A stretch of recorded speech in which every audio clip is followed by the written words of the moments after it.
श्रीमन्नारायण नारायण नारायण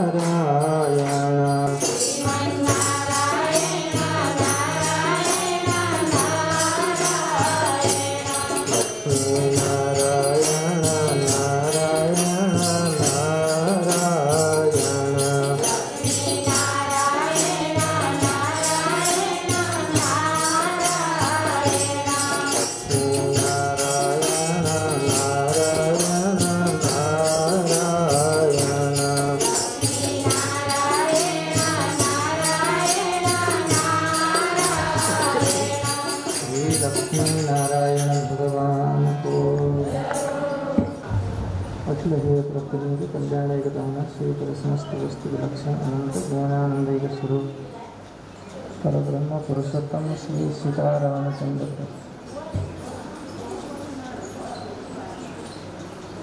भगवान श्री पुरुषोत्तम का पावन चरित्रहरू श्रवण गर्दै आज हामी पञ्चदश दिवसमा प्रवेश गर्दैछौँ। हिजोका प्रसङ्गमा हामी श्रवण गर्दै थियौँ दृढधन्व नाम गरेका एकजना जो राजा चित्रधन्वका पुत्र हुनुहुन्थ्यो। ज्ञानी नीतिज्ञ सबै कार्यमा कुशल। एक दिन उहाँलाई चाहिँ आफ्नो पिताको गमन पछाडि वनमा विचरण गर्ने क्रममा एउटा सुगाले उहाँलाई एउटा श्लोक सुनायो। त्यही श्लोकको विषयमा चिन्तित हुँदै हुँदै घरमा आइसकेपछि उहाँको मानसिक अवस्था नै परिवर्तन भयो। साह्रै चिन्तित हुनुहुन्थ्यो र व्याकुल हुनुहुन्थ्यो। के भनेको होला, यसले भनेको कुरा के होला, कुन अर्थमा भनेको हो भनेर यसरी त्यसै विषयमा चिन्तन गर्दै गर्दै व्याकुल हुनुभयो।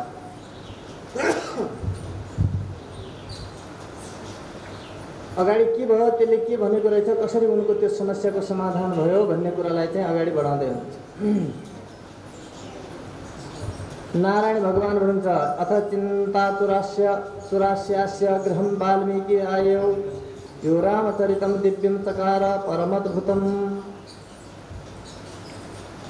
खानै छोडिदिएका, बोल्नै छोडिदिएका, एकदम सुत्नै छोडिदिएका यस्ता राजा, त्यो सुगाले बोलेको शब्दलाई सुनेर चिन्ताले व्याकुल भएका राजा जब घरमा यसो त्यस्तो अवस्थामा हुनुहुन्थ्यो, त्यही बेलामा चाहिँ एक दिन चिन्ताले आतुर भएकै बेलामा वाल्मीकि नाम गरेका एकजना महामुनि उनको घरमा आइपुग्नु भयो। जुन वाल्मीकि मुनिले के गर्नुभयो भन्दा यो रामचरितम दिव्यम चकार परमद्भुतम, जसले भगवान रामको अवतार हुनुभन्दा पहिले नै आफ्नो हृदयमा रामावतार गराएर रामलीला, भगवानको दिव्य लीला श्री रामायणको रचना गर्नुभएको थियो। रामचरितम दिव्य रामचरित्रको रचना पहिले नै गर्नुभएको, जसको हृदयमा भगवान रामले अवतार लिनुभन्दा पहिले नै अवतार लिनुभएको थियो। त्यस्ता वाल्मीकि मुनि दृढधन्व राजाको दरबारमा आइपुग्नु भएको थियो। जति बेला भने अति चिन्तातुर थिए। दूरात आलोक्य भूपाल समुत्थाय ससम्भ्रम। अत्यन्तै के यस्तो देख्दैछु मैले, के यो मेरो सौभाग्य नै हो त, के भयो, को आउँदै हुनुहुन्छ भने जस्तो मानेर दूरात टाढैबाट आउँदै गरेका राजालाई के अरे महामुनि वाल्मीकिलाई देख्ने बित्तिकै उठेर आश्रमबाट तुरुन्तै अलि टाढासम्म जानुभयो बोलाउनका निमित्त। कोही महापुरुषहरू, कोही ज्ञानीहरू, गुरुजनहरू यसरी हाम्रो घरतिर आउँदै हुनुहुन्छ भनेदेखि अलि परसम्म आउँदैन थिएन, यहीँ त आउने हुन् भनेर झिट गरेर बसिराख्नु हुँदैन। उहाँ अलि परसम्म जानुपर्छ लिनका लागि। अलि परसम्म जानुभयो, लिनकै निमित्त जानुभयो। अनि त्यसपछि तत्चरण दण्डवत भक्तिले युक्त भएर उनको चरणमा दण्डवत भनेको एउटा डन्डा जमिनमा तेर्स्याए जस्तो बडा आनन्दसँग साष्टाङ्ग प्रणाम गर्नु। घरमा ल्याउनु भयो। सम्पूज्य स्थापयामास तम ऋषिम परमासने।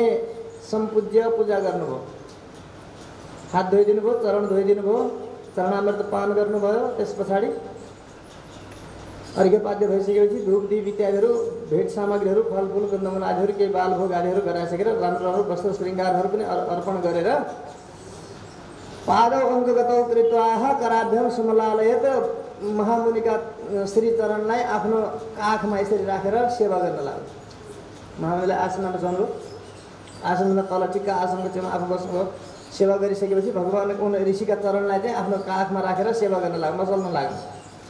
कराभ्याम समलालयत, हातले यसरी सेवा गर्दै गर्दै पादावरेजने आपह शिरसा धारयन मुदा। जो चरणको चरणामृत थियो त्यसलाई आफ्नो पान गरेर शिरमा धारण गर्नुभयो।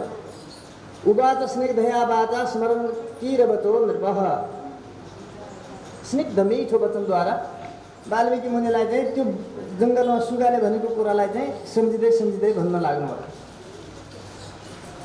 दुर्योधनले भन्न लाग्यो कि भगवान कृतकृत्योहम, भाग्यवान अस्मि साम्प्रतम, म त आज कृत्य भइहालेँ, म त धन्य भइहालेँ आज। कृतकृत्य भन्नुको तात्पर्य मानव जीवन प्राप्त गरेर गर्नुपर्ने कर्तव्य गर्न पायो भनेदेखि त्यसलाई कृतकृत्य भन्छ। म त कृतकृत्य भनेर त भन्छन् सबैले, तर कृत भनेको गर्नुपर्ने, कृत भनेको माने गरे, कृत्यलाई गरे भन्ने हो। म त बडो भाग्यमानी रहेछु अहिले त, आज म आफूलाई ठुलो भाग्यमानी मानिरहेको छु। अद्यमे सफलम जन्म, मेरो जन्मै सफल भयो। अद्य अर्थो अधिकता प्रभाव, मैले पढेको अर्थ आज सफल भयो, पढेको पनि मैले पढेको काम लाग्यो आज। श्रुतम नै सफलम, मेरो सफलम जातम, मैले सुनेको पनि सफल भयो। मैले के भगवानका चरित्रहरू जो महान सुनेको थिएँ त्यसको पनि सफल भयो। किम वर्णन में महद भाग्यम जगत पावन पावनम, मेरा भाग्यको वर्णन कसले गर्न सक्ला? सारा जगतलाई पवित्र गर्ने यी दिव्य चरण मेरा घरमा आज आए, मेरा मैले प्राप्त गरेँ यी चरणलाई। ओहो कति भाग्य मेरो। नारायण भगवान त इत्युक्त्वा मुनिसा दोलम विरनाम स भूपति, मुनिसँग यसरी चरण सुनाउँदै यसरी आफ्नो काखमा चरण राखेर उहाँको सेवा आराधना गरेर यसरी मिठो वचनद्वारा त्यो मनमा त्यो कुरालाई सम्झिँदै राजाले यति भनेका थिए। त त्यो वचन बोल्ने बित्तिकै वाल्मीकि मुनिले पनि राजाको यो विनय, यस्तो प्रकारको विनम्रता, यस्तो प्रकारको यो अनुनय विनय सबै कुरालाई सुन्दाखेरि त खुसी भएर उवाच परम प्रीतो हर्षयन् जनता, माने राजालाई खुसी गराउँदै गराउँदै मुनिले पनि यस प्रकारले भन्नुभयो, यो नै सबैभन्दा ठुलो कुरा हो। घरमा आएका अतिथिलाई यसरी प्रसन्न बनाउन सकियो भने साक्षात् नारायण नै प्रसन्न भइहाल्छ। वाल्मीकि मुनिले सोध्नुभयो, साधु साधु नृपश्रेष्ठ त्वय्ये तदुपपद्यते, राम्रो हो महाराज, तपाईँले भनेको कुरा ठिक हो, ज्ञानी मान्छेको स्वभाव यस्तै हुन्छ, राम्रो हो, ठिक कुरा हो, तपाईँको भनाइ सब सत्य हो। परन्तु सबै कुरा हुँदाहुँदै पनि म तपाईँलाई त्यति कुशल देखिरहेको छैन भन्नुहुन्छ उहाँ। चिन्ता कुरह कथम राजन वद सर्व मनोगतम, तपाईँका मनमा केही छ जस्तो लागिरहेको छ क्या। मान्छे जति नै खुसी देखिन चाहे पनि भित्र मनमा चाहिँ उसको दुःख छ, पीडा छ भनेदेखि त्यो भित्रको पीडा उसले जति लुकाउन खोज्दा पनि, जति ढाकछोप गर्न खोज्दाखेरि पनि त्यो आँखामा, अनुहारमा, होइन, त्यसको व्यवहारमा, बोलीमा काहीँ न काहीँबाट त्यो बाहिर निक्लिरहेको हुन्छ। हिङ बाँधेको भित्र त 27 टालोमा हिङ बाँध्यो भने पनि अझ त्यसको कताबाट बाहिर छिरिहाल्छ। त्यस्तै प्रकारले मनको जो दुर्गति हो, मनको जो दुर्दशा हो, मनको चिन्तन हो, त्यो कुरा चाहिँ अनेक तरिकाबाट बाहिर देखिन्छ। पारखीहरूले त्यो कुरालाई पत्ता लगाउन सक्छन्, सबैले पत्ता लगाउँदैन। हाँस्दै छ, ठिकै छ, हाँसेकै छ, खेलेकै छ, बाहिरको बोक्रो मात्रै हेरेर हुरुरु उड्नेहरू त देख्दैनन्, थाहा पाउँदैनन्। तर जो आन्तरिक रूपमा सबै कुराहरूलाई चिन्तन गरिरहन्छन् र मानवको मनोगत मनोविज्ञानलाई अलिकति चिन्तन गर्ने शील भएका व्यक्तिहरूले चाहिँ उसको मनको कुरालाई पहिला पढ्छन्। त्यसमा आँखाले बताउँछ, त्यसको मुखले बताउँछ, त्यसको व्यवहारले बताउँछ हरेक। त उनको पनि ऋषिले यति खुसीपूर्वक ऋषिको सेवा गरेर बडा हर्षका साथमा, विनम्रताका साथमा ऋषिसँग निवेदन त उहाँले गर्नुभएको थियो। तर पनि उहाँले भन्नुभयो कि तपाईँ चिन्तातुर देखिँदै हुनुहुन्छ, तपाईँको मनमा केही रोग छ क्या, के रोग छ, तपाईँको मन रोगी छ भनिदिनु भयो ऋषिले। किनकि साक्षात् भगवान राम त आफूले अवतार लिनुभन्दा पहिले नै उहाँको हृदयमा अवतार लिएर आफ्नो म यस्तो यस्तो चरित्र गर्छु भनेर उनलाई पढाउनेवाला हुनुहुन्छ भनेपछि, उनलाई पहिले नै आफ्नो चरित्र बताएर मात्रै जगतमा आउनेवाला हुनुहुन्छ भनेपछि उनले एउटा सामान्य मनुष्यका मनमा भएका कुरा बुझ्दैनन् र सबै कुराहरू बुझ्नुभयो। किञ्चित वक्तुम स्पृहा तेस्ति तद्वदस्व महामते, ए राजन तपाईँले केही छ तपाईँको मनमा, होइन, र तपाईँ के मलाई भेटेपछि मलाई भन्न पनि चाहँदै हुनुहुन्छ कि तपाईँको मनमा के भनौँ त लागिरहेको छ, तर भन्न अलिकति सङ्कोच मान्दै हुनुहुन्छ, कुम्चिँदै हुनुहुन्छ। सङ्कोच मान्ने जरुरत छैन, भन्नुहोस् के छ तपाईँको मनमा, के भन्नु खोजेको हो, तपाईँले के चाहनुहुन्छ भन्नुहोस्।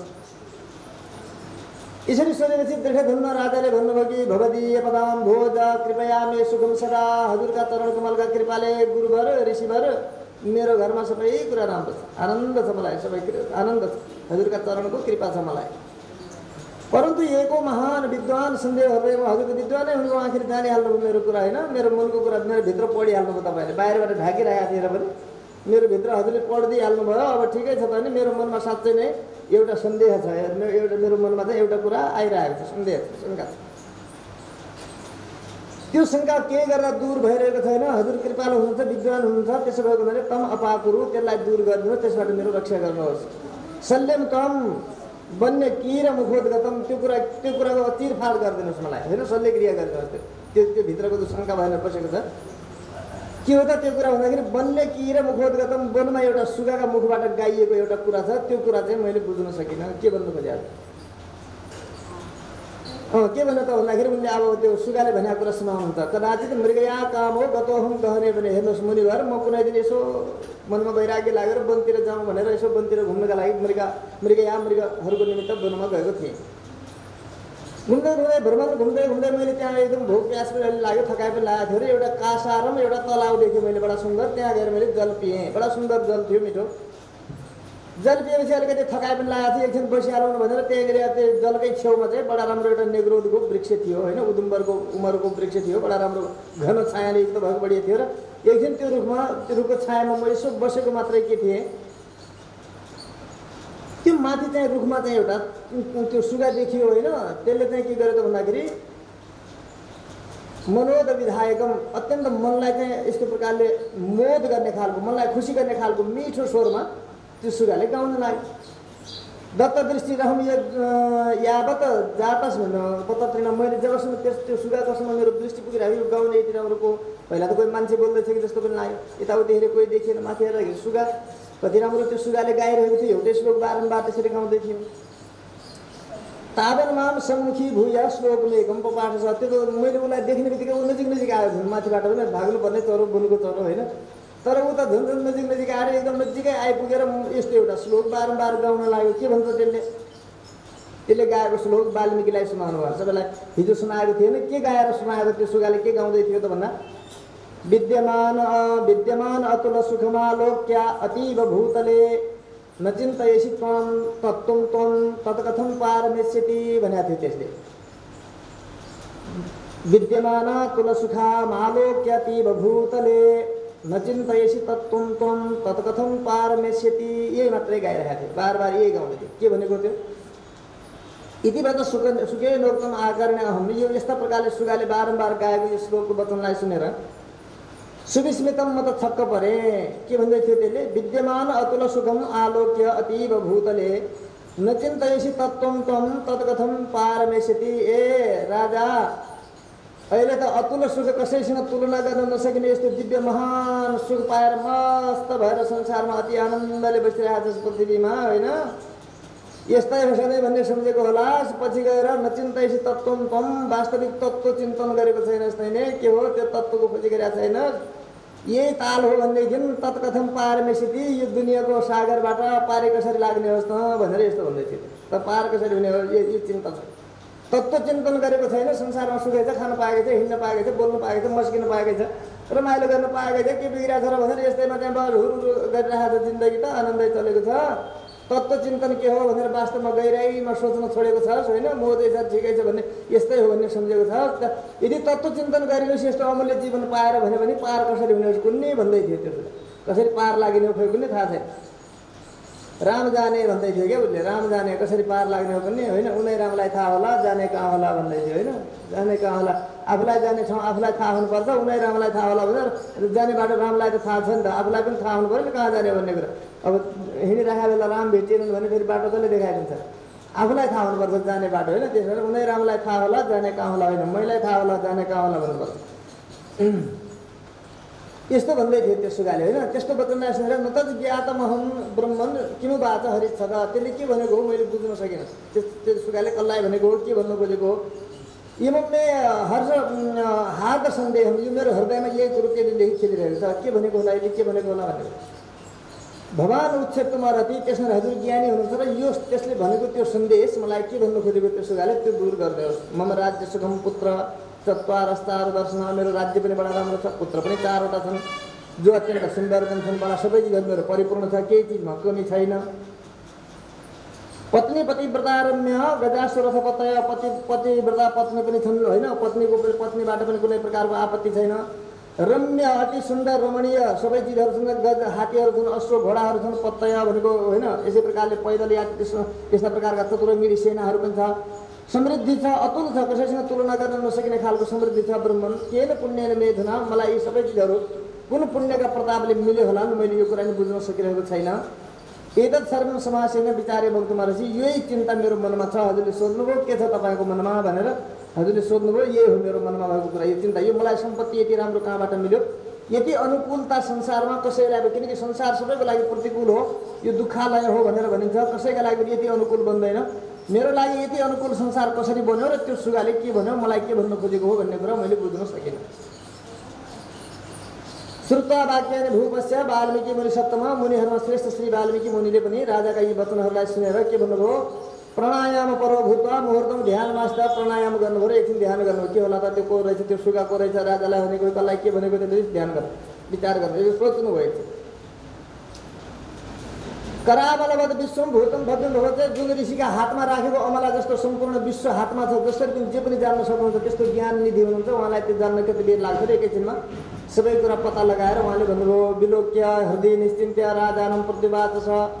सबै कुरालाई देखेर राजालाई भन्नुभयो वाल्मीकि मुनिले, के भन्नुभयो, भूपा श्रृणु भूपति शार्दूल प्राग्जन्म चरितम तब, सुन्नुहोस् यो कुरा के हो भन्ने कुरा मैले बुझिसकेँ, सुन्नुहोस् अब हेर्नुहोस् राजन, तपाईँ पहिलो जन्ममा के हुनुहुन्थ्यो त भन्दाखेरि द्रविड देशमा एउटा राजा के अरे ब्राह्मण हुनुहुन्थ्यो। पुरा जन्मनि राजेन्द्र भगवान द्रविड देश छ, द्रविड देश भनेको दक्षिण भारतमा जन्मेको ब्राह्मण कुलमा जन्मेको एकजना ब्राह्मण हुनुहुन्थ्यो तपाईँ पहिला जन्ममा, यो अहिले राजा भएको भन्दा पहिले ब्राह्मण हुनुहुन्थ्यो। द्विज कश्चित सुदेव, तिम्रो नाम सुदेव थियो, त्यो नाम तिम्रो थियो। ताम्रपर्णी नदीको किनारमा तिमी बस्थ्यौ, त्यहाँ एउटा झोपडी थियो तिम्रो सानो कुटिया, त्यो कुटियामा बस्थ्यौ, तिमी त्यस्तो ब्राह्मण थियो पहिलो जन्ममा, यो अहिले राजा हुनुभन्दा पहिले।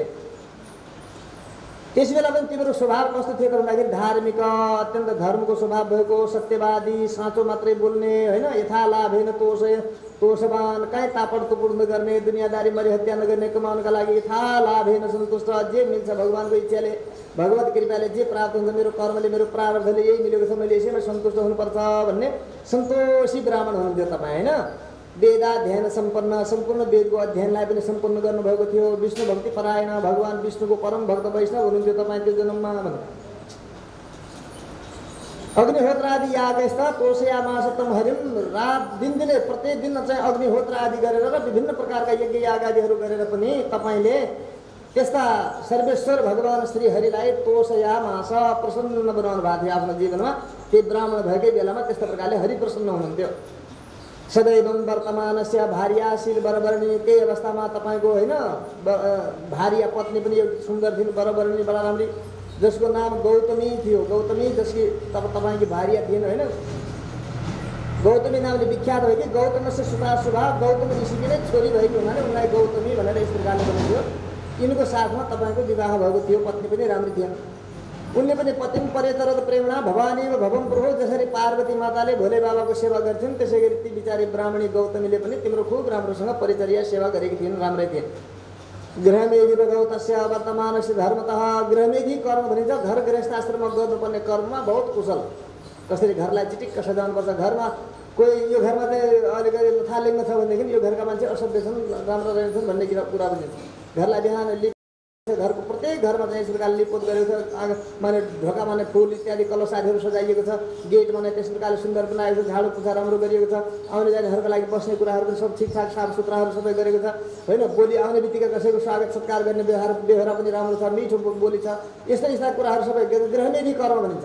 घर गृहस्थ आश्रममा बसेर गर्नुपर्ने कर्महरू जो छन् ती कर्म गर्नमा बहुत कुशल तिम्री पत्नी थिइन् ब्राह्मणी।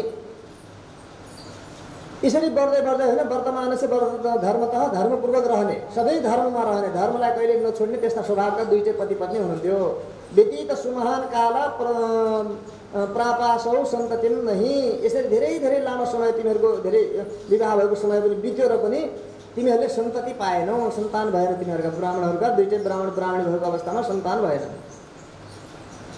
त्यसो भएको हुनाले एकदा आसन संविष्टम संसेव्यमान स्वतन्त्रया, एक दिन आफ्नो आसनमा एकान्तमा पतिको सेवा गरिरहेकी आफ्नो पत्नी होइन ब्राह्मणी तिम्रो चरण सेवा गरेर बसेकी थिइन्। त्यस बेला उवाच वचनम विप्रो विष्णु गदगद अक्षर, होइन, विषण्ण मन एकदम दुखी मनद्वारा गदगद अक्षरद्वारा आफ्नो श्रीमतीसँग तिमीले भन्यौ, के भन्यौ त भन्दाखेरि ऐ सुन्दरी संसारे सुखम नास्ति सुतम सुतात परम, ए देवी, ए मेरी पत्नी श्रीमती, यो संसारमा छोराछोरी नभयो भने त केही सुखै छैन। वास्तवमा संसारको सुख भनेकै छोराछोरी हुन्, हाम्रो त केही पनि भएन भन्न लाग्यो। दुईटै बुढाबुढी एक ठाउँमा एकान्तमा बसेर कुराकानी गरेर त्यस्ता कुरा गर्न लाग्यो।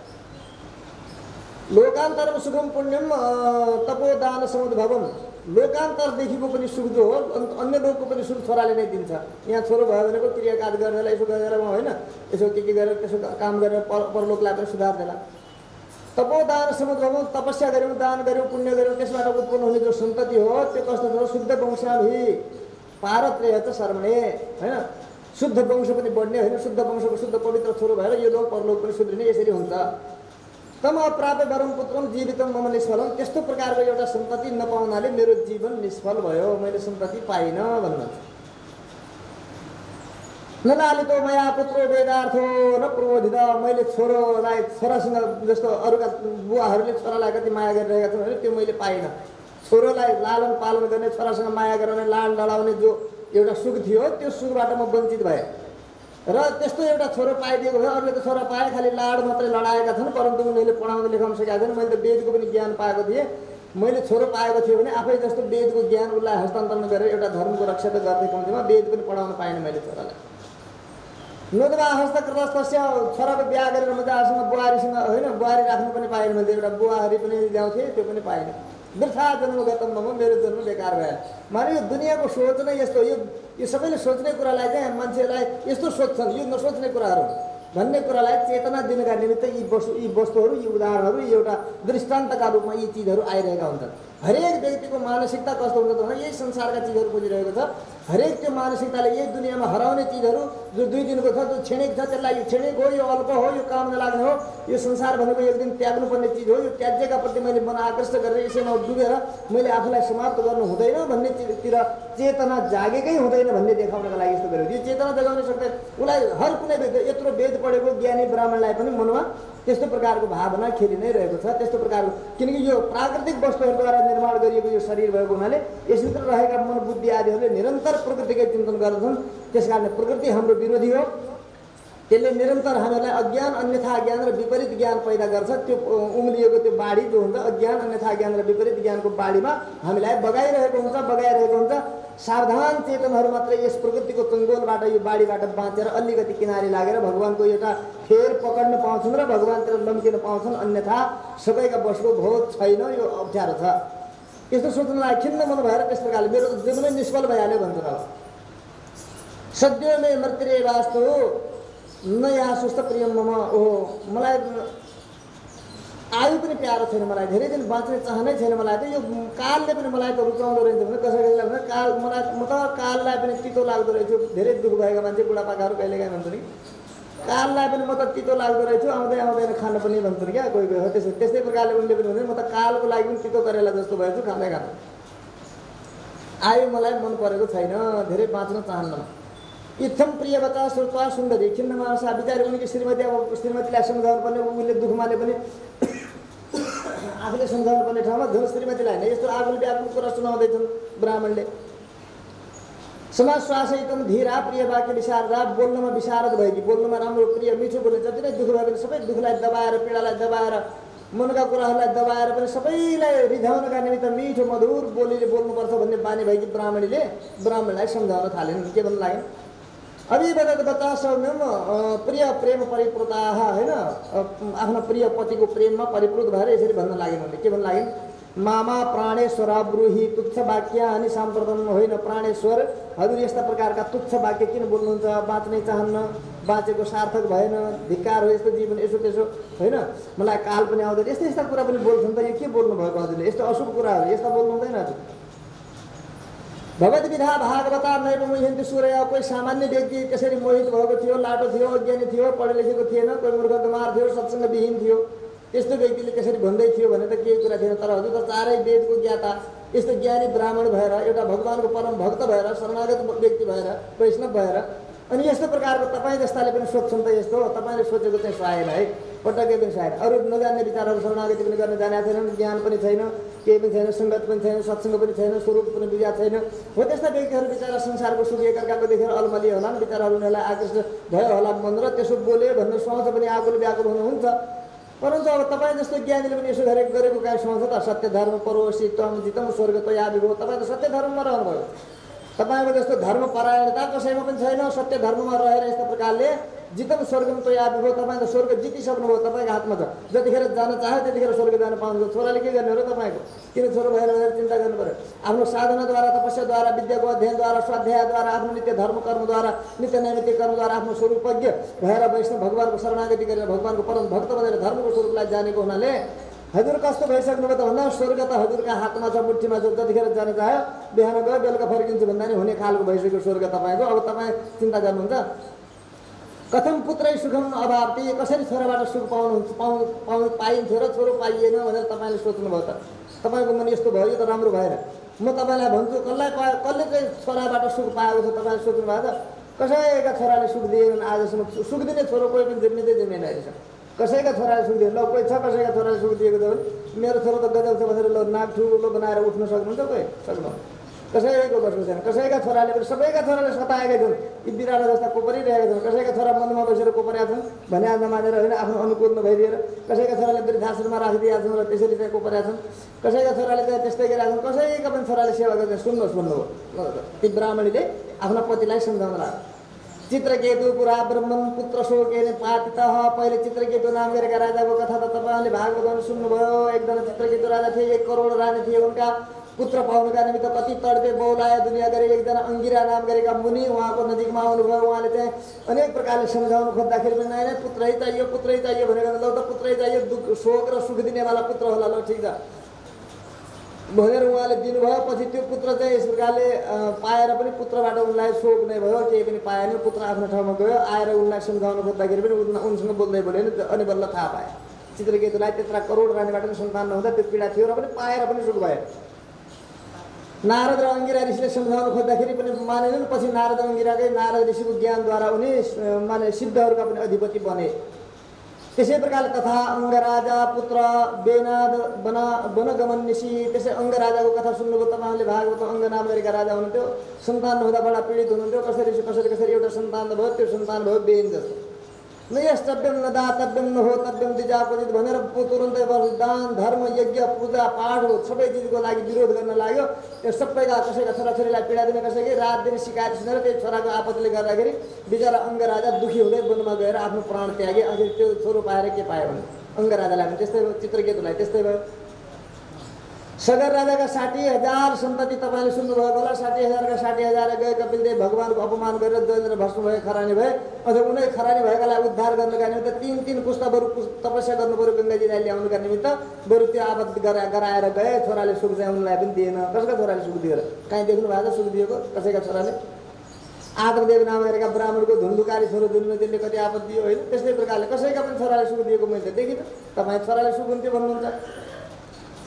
तथापि तब सत्पुत्र लाल साचेत तपो भने तैपनि तपाईँलाई एउटा सत्पुत्र भइदिए। अब तपाईँको चाहिँ त्यस्ता दुष्ट पुत्र होला, मैले त सत्पुत्रको लालसा गरेको हुँ, राम्रो पुत्र पाए सुख दिन्थ्यो भनेको हुँ भन्ने तपाईँको मनमा लालसा छ भने हे तपस्या गर्ने निधान, हे ब्राह्मण देवता पतिदेव, आराधय जगन्नाथम हरिम सर्वार्थदम मुदा। तपाईँले अब पुत्र पुत्र पुत्र भनेर पुत्र पाइने हो र पुत्र दिनेवालालाई दिनु भनेर उनको ढोका खटखट्याउनु पऱ्यो नि। तपाईँले हरिको आराधना गर्नुहोस्। कति ज्ञानी रहेछन् ती पनि वैष्णव भइराखेर उनले पनि जगन्नाथम जगतका नाथ भगवान श्री हरि जसले सबै प्रकारको ताप शोकलाई हरण गर्नुहुन्छ, सर्वार्थदम सबै प्रकारका अर्थ मनोकामनाहरूलाई सिद्ध गर्ने समर्थ परमात्मा जो हुनुहुन्छ उहाँको चिन्तन गर्नुहोस्। बरु पुत्र पुत्रको चिन्तन गर्दैसम्म पनि हरिको मुदा खुसीपूर्वक हरिको आराधना गर्नुहोस्। हरिको आराधना गरी सर्वतम हुनुहुन्छ। सर्वार्थका हुनुहुन्छ भगवान। सबै प्रकारका अर्थ इच्छाहरू पुरा गर्नेवाला हुनुहुन्छ। यमाराध्य पुरा ब्रह्मन कर्दम पुत्र वर्तमान। पहिले यिनै भगवानको आराधना 1000 वर्षसम्म गरेर तपस्या गरेर कर्दम मुनिले पुत्र प्राप्त गरेका थिए। रूपमा पुत्र आए नि होइन? हो, कर्दम मुनिले 1000 वर्ष सत्पुत्र प्राप्त गर्नका निम्ति हरिको आराधना गरे, तब सत्पुत्र प्राप्त हो। असत्पुत्रहरू त सबैका हुन्छन्। त्यस्ता असत्पुत्रहरू प्राप्त गरेर कसैलाई पनि ती पुत्रहरूद्वारा सुख भएन। तर सुख दिने सत्पुत्र प्राप्त गर्नका लागि तपस्या गर्नुपर्दछ, हरिको आराधना गर्नुपर्छ। हरिको कृपाद्वारा प्राप्त भएको पुत्रले मात्रै त्यो सत्पुत्रको काम गर्दछ। त्यसै प्रकारले सङ्ख्याचार्य स्तुतम देवम कपिलम योगिनम वरम हो। कपिल जस्तो योगी सङ्ख्याचार्य ज्ञानको निधि त्यस्तो पुत्रलाई प्राप्त गर्न चाहने हो भने त 1000औं वर्ष हरिको आराधना पनि त गर्नु पर्यो नि। हरिको आराधना छैन, सत्पुत्र चाहिँ खोज्यो, कहाँबाट सत्पुत्र? धर्मपत्न्या वतश्चेत्थं श्रुत्वा विप्रशिरोमणि आफ्नी धर्मपत्नी ब्राह्मणीले भनेका यी कुराहरूलाई सुनेर विप्रशिरोमणि ब्राह्मणमा उत्तम ज्ञानी धर्मात्मा यी ब्राह्मणले पनि निश्चित एवं तया साधम हो ठीक भन्यो देवी तिमीले राम्रो कुरा भन्यो हरिको आराधना यो नै हाम्रो परम मित्र हो जसले हामीलाई हरिको आराधनाको प्रति प्रेरणा गर्दछ त्यो नै हाम्रो शत्रु हो जसले हरिको आराधनामा विघ्न गर्दछ संसारको सबैभन्दा ठुलो शत्रु भनेको हरिको आराधना अध्यात्म चिन्तनको मार्गमा विरोधी बनेर बाधक बनेर यदि कोही अड्केको छ बाटोमा भनेदेखि त्यो नै हामीहरूको लागि जीवनमा परम शत्रु हो र कसैले हामीलाई हरिको आराधनामा सहयोग गरिरहेको छ हरि आराधनाको लागि प्रेरणा प्रदान गरिरहेको छ त्यो नै हाम्रो मित्र हो आज पत्नी नै भए पनि पत्नीका मुखबाट उनले यस्तो प्रकारको हरिको आराधनाको सत्प्रेरणा प्राप्त गरेपछि ब्राह्मण पत्नीलाई पनि साथमा लिएर ताम्रपर्णी नदीकै किनारमा बसेर अब हरिको आराधना गर्न लागे स्नात्वाथ विरजे पुण्य चतार परम तप ताम्रपर्णी नदीमा स्नान गरे त्यहाँबाट गए विरजामा स्नान गरे हैन त्यसमा पुण्य परम पुण्यलाई प्राप्त गर्नका निमित्त तपस्या गर्न लागे शुष्क पर्ण जलाहार खाने के खान्छन् भन्दाखेरि सुकेका पत्ता मात्रै खान्छन् जल मात्रै पिउँछन् अरू केही खान अब भात रोटी दाल साग मिठो मसिनो अचार इत्यादिहरू हैन मिठाई दशैं तिहार इत्यादिहरू सेद रोटी इत्यादि सब छुट्यो अब केही खाँदैनन् बिचार अब सब छोडेर हरि मात्रै चिन्तन गरेको छ सुकेका पत्ता र पानी मात्रै खानुहुन्छ यस्तो प्रकार त्यो पनि एक दिनदिनै पत्ता खान्छ दिनदिनै छिटो गाईले पनि दिनदिनै सुक्या घाँस खान्छ पानी खान्छ मोटाइ हुन्छन् गाई भैँसी पनि घाँस खाएर भइहाल्छ के भन्दा के ठुलो कुरा भएर भन्नु होला तपाईँहरू त्यो पनि 2-3 पत्ता हारे त्यो पनि 5-5 दिनमा हारे एकै दिनमा दिनदिनै खाने होइन त्यो पनि हैन 5-5 दिनमा 2-4 पत्ता खाइदियो यसो एक गिलास पानी पिइदियो त्यहाँभन्दा बाहेक अरू केही नै हरिको चिन्तन दुवै बुढाबुढी ब्राह्मण ब्राह्मणी यसरी चिन्तन गर्न लागे 5-5 दिनमा 2-4 पत्ता मात्रै त्यो पनि काँचो टिपेर खाने होइन सुकेका झरेका आबे त्यस्तो प्रकारले काँचो टिप्दा हिंसा हुन्छ बिना कामको मैले टिपेकी भने जस्तो हुन्छ झरेका सुकेका 2 पत्ता 3 पत्ता 5-5 दिनमा यसो खाइदिने अरे त्यस्तो प्रकार ताम्रपर्णीको नदीमा त्यसरी गर्न लागे चत्वारि यार्द सहस्राणि गतान्य तपोन्धे यसरी तपस्या गर्दा गर्दा उनको कति बिते त भन्दाखेरि 4000 वर्ष बिते यस्तो गर्दा गर्दै 4000 वर्षसम्म उनले तपस्या गरे तस्यैव तपसा ब्रह्मन् त्रयो लोकस्तकं प्रिय त्यो तपाईको त्यो घोर कठोर तपस्या दुईटै पति पत्नीको यसरी नियमपूर्वक गरेको तपस्या देखेर तीनै लोकमा भूकम्प गयो ब्राह्मण ब्राह्मणीले यसरी एउटा सुख प्राप्तिको लागि सामान्य सत्पुत्र प्राप्तिका निमित्त गरेको यो घोर कठोर तपस्यालाई सहन गर्न नसकेर मेदिनी पृथ्वी काम्न थालेन रे भूकम्प गयो अरे पृथ्वीमा पुरै सबका घर हल्लिन थाले सबै एकैचोटि सत्यानाश हुन्छ कि प्रलय हुन्छ कि जस्तो भयो सबै पुरै पृथ्वी काप्न लाग्यो तीनै लोक काप्न लाग्यो केवल पृथ्वीमा मात्रै भूकम्प गयो भने स्वर्ग पनि काप्न लाग्यो पाताल पनि काप्न लाग्यो यो पृथ्वी पनि काप्न लाग्यो सारा पुरै संसारै हल्लाइदियो उनले हो एकाग्र चित्तद्वारा शुद्ध मनद्वारा निष्काम भावनाले यदि कुनै व्यक्तिले हरिको आराधना गरिरहन्छ भनेदेखि त्यसको तपस्यालाई पुरै स्वर्ग पाताल पृथ्वी कसैले पनि सहन गर्न सक्दैनन् सबैलाई आपत पर्दछ त्यसो भएको हुनाले आज पनि हेर्नु न एउटा सामान्य प्रकारको कोही माग पुरा गर्नका निम्ति राजाहरू इत्यादिहरूसँग केही माग पुरा गर्नु भने मान्छेहरू सत्याग्रह गर्नु खान पिउने छोडिदिएर भोक पुरै एकदम 2-4 दिनका लागि 8-10 दिनका लागि 1 घण्टाका लागि सत्याग्रह भनेर त्यस प्रकारले होइन अनसन व्रत भन्छ नि अनसन व्रत बस्ने गर्दछ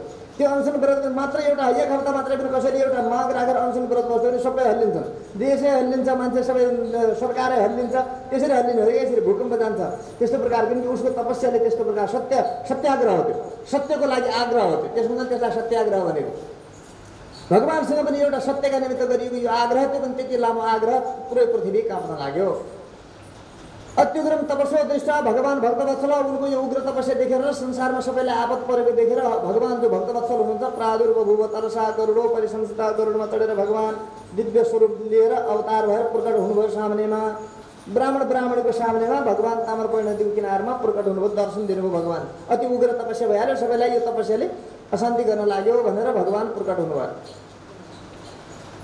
तम दृष्टा नवजलदोपमं मुरारिं नयाँ जल वर्षाउने जस्तो कालो मेघ जस्तो मुरारी भगवानको दिव्य स्वरूपलाई देखेर दौर्दण्ड जगदम्ब रक्षे चतुर्भी 4वटा हातले युक्त भएका हैन संलक्ष्यम मुदित मुखम उज्यालो मन्द मुस्कानले हाँस्दै गरेको दिव्य श्री मुखारविन्द सुदेव शर्मालाई दर्शन दिनका निमित्त जब आउनु भएको थियो देख्ने बित्तिकै सुदेव शर्मा ब्राह्मणले चाहिँ भगवानका श्री चरणमा साष्टाङ्ग प्रणाम गर्नुभयो वन्दना गर्नुभयो मुदा हर्षपूर्वक मुकुन्द भगवानले यसरी दया गर्नु तथा तुष्टावतम देवम श्रीकृष्ण भक्तवत्सलम भक्तहरूका प्रति वात्सल्य गुण देखाउनेवाला भक्तवत्सल भगवानले यसरी खुसी भएरलाई प्रणाम गरेपछि बद्धान्तरी हात जोडेर अगाडि सुदेव ब्राह्मण गदगद अक्षरद्वारा बोल्न लागे के भने त नमस्ते देवदेवेशा त्रैलोक्या भयदा प्रभो हे देवदेव नमस्ते म हजुरकै हुँ न म मेरो न होइन ते हजुरको हुँ भन्नका लागि नमस्ते भने न म मेरो न होइन ते हजुरको हुँ भनेको। हजुरको हुँ प्रभु, हजुरको श्री कृष्ण हे भक्तवत्सल भनेर हात जोडेर यस प्रकारले गदगद अक्षरद्वारा नमस्कार गर्न लाग्यो। त्रैलोक्यात भयद प्रभु, तीनै लोकलाई अभय प्रदान गर्ने हे नाथ, हजुरको मैले दर्शन पाए, सर्वेश्वर हुनुहुन्छ, हजुरलाई मेरो नमस्कार छ। त्वामहं शरणं गत, म हजुरका शरणमा छु, पाही रक्षा गर्नुहोस्। हे परमेशान, परम ईशान, सबैका शासक हुनुहुन्छ, सबैका मालिक हुनुहुन्छ, शरणागत वत्सल, शरणमा आएका व्यक्तिका लागि अत्यन्तै वात्सल्य गुणले परिपूर्ण हुनुहुन्छ। जगत बन्दी हुनुहुन्छ, हजुरका चरणमा मेरो नमस्कार छ। प्रपन्न शरणागतहरूलाई अभय प्रदान गर्नेवाला हुनुहुन्छ। प्रपन्न अभयद प्रभो पाहि माम। जय स्वरूपम जयदम, स्वयं आफू पनि जय स्वरूप हुनुहुन्छ र अरू कसैलाई पनि जय दिनेवाला हुनुहुन्छ। सबैलाई जय दिने विजय दिने को हुन्छ त हजुर। जय सम, जयको मालिक हुन्छ, विजयको मालिक हुन्छ, जयका कारण हुनुहुन्छ। भगवानका बिना कोही विजयी हुँदैन, कुनै कार्यमा सफल हुँदैन। कसैलाई पनि यदि सफलता प्राप्त हुन्छ भने भगवानको कृपाले मात्रै हुन्छ। त्यसैले हरेक कार्यमा निश्चित रूपमा निर्विघ्नतापूर्वक सफलता प्राप्त गर्ने यदि चाहना छ भनेदेखि हरिको चिन्तन जरुर हुनुपर्छ। कुनै कार्यको थालनी गर्दा पनि, कुनै कार्यको सुरुवातमा पनि हरिको चिन्तन आवश्यक हुन्छ। विश्व कारण कारणम, सम्पूर्ण विश्वका कारण जो छन् तिनको पनि कारण हजुर हुनुहुन्छ। विश्वका सबैको पिता हुनुहुन्छ। विश्वका रक्षकम दिव्यम विश्वगुणम विश्वपञ्जरम, विश्वका एकमात्र रक्षक हुनुहुन्छ, दिव्य हुनुहुन्छ। विश्वलाई नष्ट गर्नेवाला काल पनि हजुर नै हुनुहुन्छ। विश्वपञ्जरम, विश्वलाई पालन गर्ने पनि हुन्छ, फल पनि हुनुहुन्छ, बीज पनि हुनुहुन्छ, फलको आधार पनि हुनुहुन्छ, फलको मूल पनि हुन्छ, फल प्रदान गर्नेवाला पनि हुन्छ, तेज स्वरूप हुनुहुन्छ होइन, तेज दिनेवाला हुनुहुन्छ, सबैलाई तेज प्रदान गर्नेवाला हुन्छ, सबैको तेज हरण गर्नेवाला पनि हुन्छ। कृष्ण हुनुहुन्छ, विष्णु हुनुहुन्छ, वासुदेव हुनुहुन्छ। हजुरका अनेक नामहरू छन्। कृष्ण पनि हजुर हो, विष्णु पनि हजुर हो, वासुदेव पनि हजुर हो। वन्दे हम दीन वत्सल, दीनहरूका प्रति वात्सल्य देखाउने हे नाथ, हजुरका श्री चरणमा मेरो वन्दना छ, प्रार्थना छ। नत्तम ब्रह्मादेव देवास्तोतम सक्ता जगत प्रभु, ब्रह्मादि देवताहरू रात दिन एक गरेर सत्वगुणयुक्त भएका ज्ञान निधि बनेर उनीहरूले प्रार्थना गर्न खोज्दा पनि, हजुरको स्तुति गर्न खोज्दा पनि उनले हजुरको स्तुति पूर्ण गर्न सक्दैनन्। म त एउटा मन्द मनुष्य होइन। त्यस्ता ब्रह्मादि देवताहरूले त हजुरका सबै गुणहरूको वर्णन गर्न सक्दैन, स्तुति गर्न सक्दैन भने कथम मन्दो मनुष्य हुम अल्पबुद्धि जनार्दन, एउटा सामान्य मन्द मनुष्य अल्पबुद्धि भएको हे जनार्दन, हजुरको दिव्य स्तुति, दिव्य प्रार्थना, दिव्य गुणगान, हजुरको महिमा म कसरी गाउन सक्छु। अति दुःखतरम दीनम तद्भक्तम मामुपेक्षसे, अति दुःखतरम दीनम, म अति दुःखतर त्यसमा पनि दीन छु। तद्भक्तम, तर हजुरको भक्त हुँ प्रभु, मलाई उपेक्षा नगर्नु है। यस्ता कति हुन्छन्, कति हुन्छन् यी रुनीहरू आफ्नो सानो, कोही छोराका लागि हुन्छ, कोही घरका लागि हुन्छ, कोही धनका लागि हुन्छ। यो दुनियाँमा रुनी दिनमेका रोइरहन्छन्, यिनका पछि परेर कहिले ऊ लागिन्छ भनेर। यसरी अरूलाई दुनियाँलाई उपेक्षा गरे जस्तो मलाई उपेक्षा नगरिदिनु होला है प्रभु। अरूलाई त उपेक्षा गर्दा अरूको त कोही आधार होला है। दिए भगवान्सँग मागे हेरौँ, दिइहाल्यो भने दिइहाले राम्रै भयो, दिएनछन् भने अन्यत्र कहीँ जाउँला नि भन्ने खालका हुन्छन्। तर मेरो त कोही पनि छैन, म कहाँ जान्छु र, अरू केही पनि छैन, मेरो त उपाय नै छैन। त्यसैले मलाई उपेक्षा नगरिदिनु होला है। तत्कथम लोकबन्धुत्वम प्रभो लोके वृथागतम, हजुरलाई लोकबन्धु भनेर भनिन्छ। यदि म जस्ता आपतमा परेकालाई हजुरले रक्षा गरिदिनु भएन, दिव्य एउटा ज्ञान दृष्टिले, दयाको दृष्टिले हेरिदिनु भएन भनेदेखि हजुरको यो लोकबन्धुत्व नष्ट हुन्छ। हजुरमा जो लोकबन्धुत्व छ त्यो नष्ट हुन्छ। वाल्मीकि मुनि भन्नुहुन्छ अगाडि इत्युक्तृष्टुभिया भूमानम द्विजस्तस्थौ हरे पुरः, भगवान् श्री हरिका अगाडि यसरी ती ब्राह्मणीले उठेर उभिएर प्रार्थना गरेको देखेर त राजाले हरि वाक्य उवाच जलदस्वनः, भगवान्ले पनि बडा सुन्दर वचन उनीहरूलाई भन्नुभयो अरे। के भन्नुभयो? सम्यक सम्पादितम वत्स यत्त्वया चरितम तप, ए ब्राह्मण, ए बालक, तिमीले जो तपस्या गर्यौ नि बहुत राम्रो, बडा दिव्य गर्यौ। तिमी छसी के चाहनाका लागि, के चाहनाले, के इच्छा भएर तिमीले यस्तो तपस्या गरेको भन त, बदस्सु मे, मलाई भन त। तत्यहं वितरिष्यामि, जे माग्छौ त्यो दिन्छु मैले। सन्तुष्ट तपस्या तब, तिम्रो तपस्याद्वारा सन्तुष्ट भएको मैले तिम्रो मनको इच्छालाई पुरा गर्छु।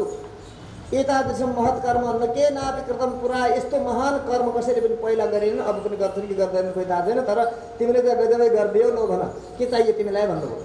सुदेव ब्राह्मणले भन्नु यदि प्रीतोषि हे नाथ दीनबन्धो दयानिधे, यदि प्रसन्न हुनुहुन्छ भनेपछि हे दीननाथ, हे दयानिधे, सत्पुत्रम देहिमे विष्णु पुराण पुरुषोत्तम, हे पुराण पुरुषोत्तम भगवान्, हे विष्णु मलाई सत्पुत्र दिनुहोस्। कति वर्षको तपस्या अरे यो?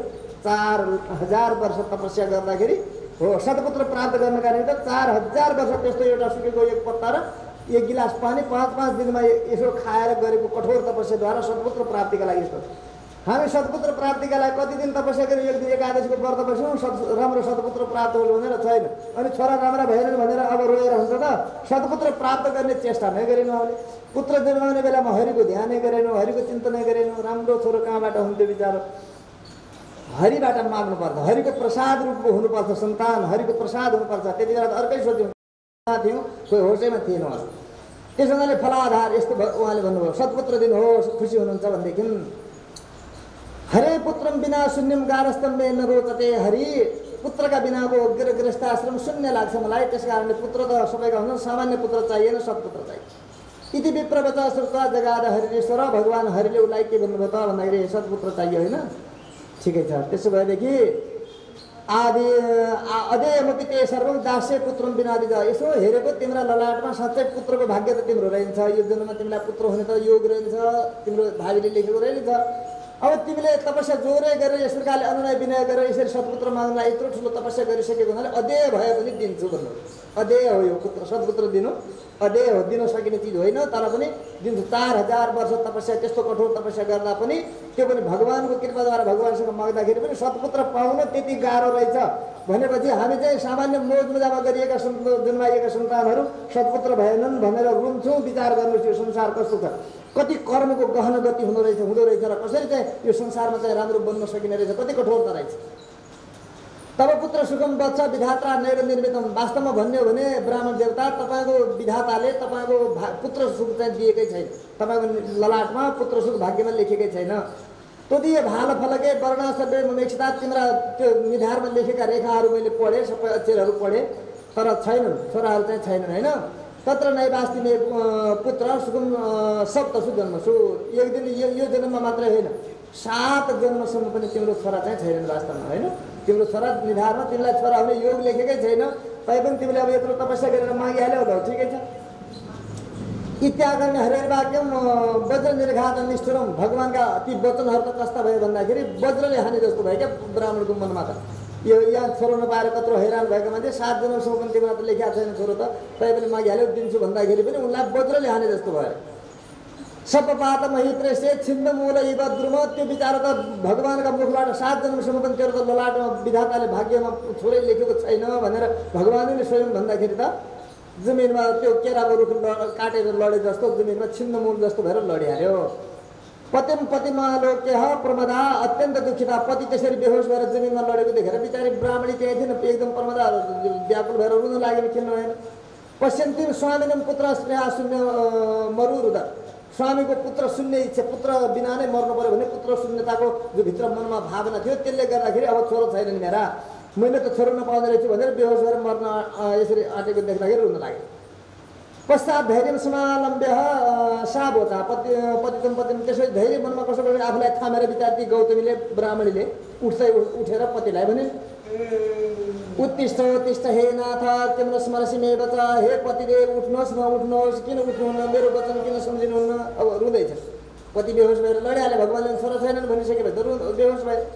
वज्रले घात गरेर जस्तो यसरी लडेपछि त पत्नी बिचारी कतिसम्म त रुँदै थिइन्, अब धैर्य धारण गरेर पतिसँग भन्न लाग्यो, विधाता लिखितम भाले तल्लभेत सुखा सुखम, ए पतिदेव म त भन्थेँ नि तपाईँलाई पहिले पनि, विधाताले जुन लेखेको छ नि लिखितम पिल्ललाटे प्रोजितम क समर्थ, विधाताले जो कर्मले भाग्यमा जो लेखिदिएको छ त्योभन्दा तलमाथि कसैलाई केही मिल्नेवाला छैन, खालि बेकार हो कि यो उपर तापड गर्नु भनेर चुप लाग्नुहोस् भनेर घरैमा पनि सम्झाउँथेँ नि मैले त, मान्नु भएन नि।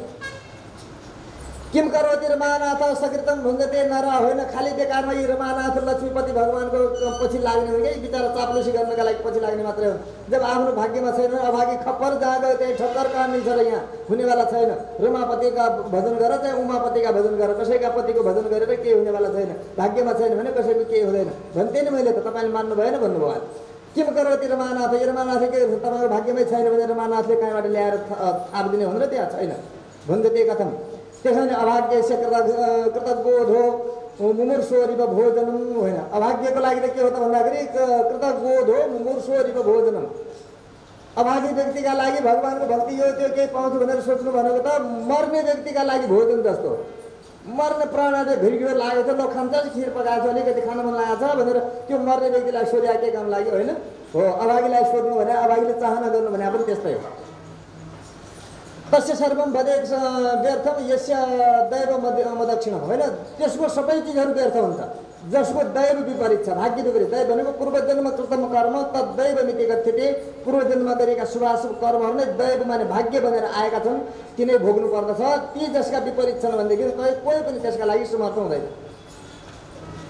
अब के भन्छ, कृतदान तपः सत्य तेभ्यो हरिसेवन होइन, गर्नु कृतु भयो, यज्ञ भयो, दान भयो, तपस्या भयो, सत्यव्रत भयो, दान भयो, हरिको सेवन भयो, यी श्रेष्ठ सर्वेषु वेदेषु सबै वेदमा लेखिएको छ। ततो दैव बलम वरम, त्योभन्दा पनि महान बल कसको छ त भन्दा भाग्यको बल त्योभन्दा बढी छ। माने यज्ञ गर्नाले, दान गर्नाले, तपस्या गर्नाले, सत्यव्रतमा रहनाले होइन, अनि हरिको सेवन गर्नाले श्रेष्ठ श्रेष्ठ कर्महरूद्वारा पनि मान्छे उत्तम हुन्छ भनिएको त हुन्छ वेदमा, परन्तु त्योभन्दा महान बलियो चाहिँ भाग्य छ, आफ्नो पूर्वजन्म छ, आफ्नो कर्म छ, त्यो चाहिँ सबभन्दा ठुलो छ। तस्मात् सर्वत्र विश्वासम विहायो तिष्ठ भूसुर। त्यसकारण अब यो यज्ञमा, दानमा, तपस्यामा, सत्यमा होइन, धर्ममा, व्रतमा, भगवानमा सबैमा विश्वास गर्न छोडेर केवल आफ्नो भाग्यमा विश्वास गरेर त्यो लम्पसारमा पर्नुहोस्, उठ्नुहोस्। अब बेहोस भएर के पाइने अरू केही पाएन, जति लम्पसार पर्नुहोस्, भाग्यमा छैन भने रोएर कराएर पाइने चिज होइन। दैवमेवालम्ब्यासु हरिणा किम प्रयोजनम। अब यो यस्ता हरि, लक्ष्मी, नारायण, शिव, दुर्गा, भवानी, काली, हामीलाई यिनसँग के मतलब हो? काली हुन्छ सबै बेकारका हुन्, यिनसँग हामीलाई के प्रयोजन? कि हाम्रो भाग्यमा छ, हाम्रो भाग्यमा नभएको यिनले कहाँबाट ल्याएर दिने? त्यसैले यिनको कसैको चिन्तन नगर्ने, उठ्नुहोस् अब गाउँ घरतिर मजाले त्यही उहाँ जे खान्थ्यौँ साँझ बिहान यसो खाइपिकन ताम्रपण्ड नदीको जलमा यसो बसेर आफ्नो काम गरौँ। इत्याकर्ण्य वचस्तस्य तीव्र शोक समन्विता। बिचारी शोक भयो नि त, पति त्यत्रा 4000 वर्ष तपस्या गर्यो, हरि खुसी पनि भए, आए, के माग्छौ वरदान दिन्छु पनि भने, दिन्छु भन्दा ल माग्दा ल मलाई एउटा पुत्र दिनुहोस् त भन्दाखेरि तिम्रो त ललाटमा 7 दिनसम्म पुत्र छैन, भगवानै स्वयं भन्नुहुन्छ भने भनेर सोचेर सुनेर बिचारा उनी व्यङ्ग लडिहाले। यस्तो पतिको दशा देखेर वैराग्य लागेर यस्तो बोले कि पनि बिचारी के गर्नु त बोलिन। अब यस्तो बोल्दै थिइन् होइन, त्यस्ता वचन भगवानले सुन्नुभयो। बयन त्यही हो बदत विष्णु क्षोभ सञ्जात बेपथु। गरुडजीमा चढेर आउनु भएको थियो नि दर्शन दिनका निमित्त। भगवान त कठोर बन्नुभयो, किनकि उनको कर्मै छैन भने अवश्य कर्मको फल दिनुहुन्छ। कर्मण्येवाधिकार अस्ति मा फलेषु कदाचन। जसले जस्तो कर्म गरेको छ कर्मलाई हेरेर कर्मअनुसारको फल दिने भगवान त कठोर हुन्छ। तर बिचरा गरुडजी त भगवानका भक्त, उनलाई त साह्रै दया लाग्यो ती ब्राह्मणको त्यो दुर्दशालाई देखेर। भगवानसँग गरुडजी भन्न लाग्नुभयो। के भन्नुभयो त गरुडजीले भन्दाखेरि, शोक सागर संमग्नां ब्राह्मणीं वीक्ष्य हे हरे तथैव ब्राह्मणं नेत्रा गलत बाष्पकुलाकुलं। प्रभु, शोक सागरमा डुबेका यी ब्राह्मण ब्राह्मणीहरू, गरुडजीलाई दया लाग्यो त्यो अवस्थामा परेका। भगवान हेरिराख्नु भएको छ, के भन्नु भाग्यमा छैन भनिदिनु सक्छ कि? यी शोक सागरमा डुबेका ब्राह्मण ब्राह्मणी र अत्यन्त नेत्र गदगद कण्ठद्वारा यस प्रकारले नेत्रबाट आँसु बगाउँदै गरेका यी ब्राह्मण ब्राह्मणीहरूलाई दीनबन्धु, हे दया सिन्धु, भक्तवत्सल, भक्तलाई अभय दिनेवाला, भक्त दुःख असहिष्णु, भक्तका दुःखलाई सहनै नसक्ने दयालु, आज तपाईँको दया कहाँ गयो? दया अद्य को गता प्रभु, हजुरको दया कहाँ गयो? किन यस्ता यी ब्राह्मण ब्राह्मणीहरूका लागि हजुर यस्तो निष्ठुरी बन्नुभयो? निर्दयी किन यस्ता प्रकारले निर्दयिता हजुरले देखाउनु भयो? अहो ब्रह्मण्य देव त्वं त्वद्धर्मं को गतो धुना। ब्रह्मण्य देव प्रभु, हजुरको यो धर्म कहाँ गयो? हजुरको महिमा, यो दिव्य दया होइन, वात्सल्य आदि गुणहरू कहाँ गए आज? त्वद्भक्तस्य चतुर्धापि मुक्तिम करतले स्थिता।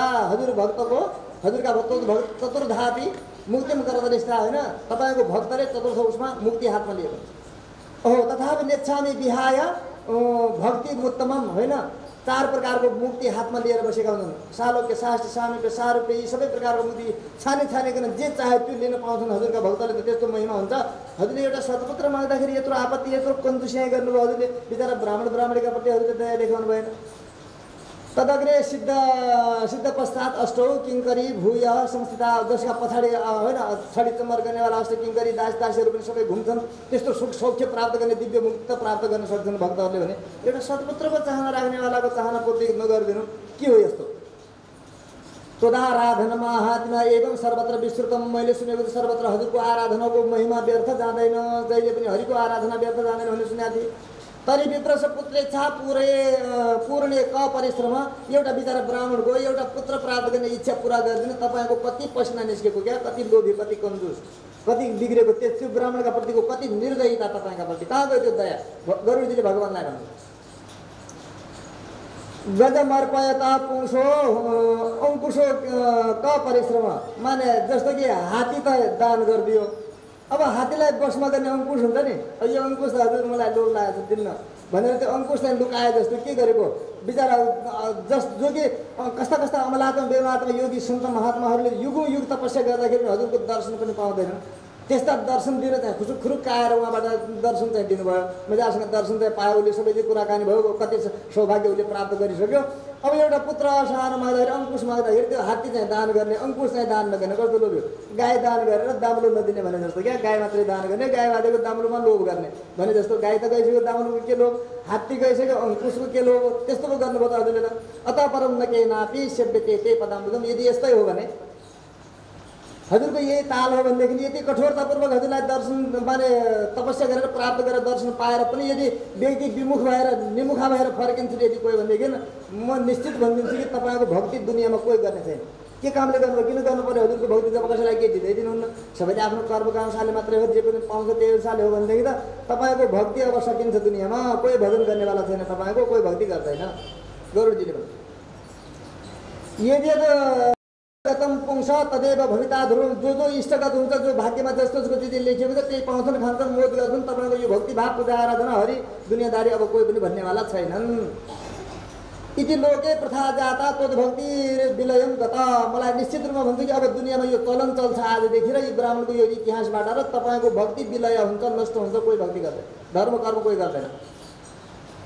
कर्तुम न कर्तुम सामर्थ्यम तब सर्वत्र विस्तृता। किनकि तपाईँलाई दुनियाँमा शास्त्रले वेदले पुराणले के भनेको छ त भन्दाखेरि कर्तुम अकर्तुम अन्यथा कर्तुम समर्थ। जे पनि गर्न योग्य नगर्न योग्य र अन्यथा गर्न योग्य सबै चिज गर्न सक्ने हरि हुनुहुन्छ भनेपछि तपाईँले त्यसको कर्म बदल्न सक्नुहुन्न, त्यसको भाग्य बदल्न सक्नुहुन्न। शरणमा आएकाहरूको रक्षा गर्न चाह्यो भने तपाईँले नसक्ने केही चिज छ, तर किन चाहिँ दया नगरेको? यो के कठोरता हो तपाईँको? तदेव अध्यगतम नाथ नचेदस्मै सुतप्रद। यदि त्यस्तो हो भनेदेखि आज यसलाई छोरो दिनु भएन भनेदेखि अतस्तम सर्वथा देही पुत्रमेकम दिजन भने होइन। त्यही अध्य यसो सर्वत्र सुनेको छु, आज छोरो दिनुहोस् यिनलाई। जसरी पनि सुदामा तम समाराध्य लेभे वैभव तम। सुदामा जस्ता गरिब ब्राह्मणले पनि तपाईँको भक्ति गरेका थिए, उनलाई त तपाईँले आफ्नै बराबरको वैभव दिइदिनु भयो। त्यहाँ त कन्जुसियाँ गर्नुभयो भने यो ब्राह्मण बिचाराले के बिगारेको छ? उनको पनि त भाग्य सम्पत्ति थिएन होइन, सम्पत्ति थिएन, त्यही भएर त जीवनभरि गरिब रहे, बिचरा त्यस्तो दुर्दशा थियो। सुदामा ब्राह्मण तपाईँको घरमा आउने बित्तिकै आफ्नै बराबरको समानताको वैभव दिने, यो ब्राह्मणलाई चाहिँ किन मिलेन?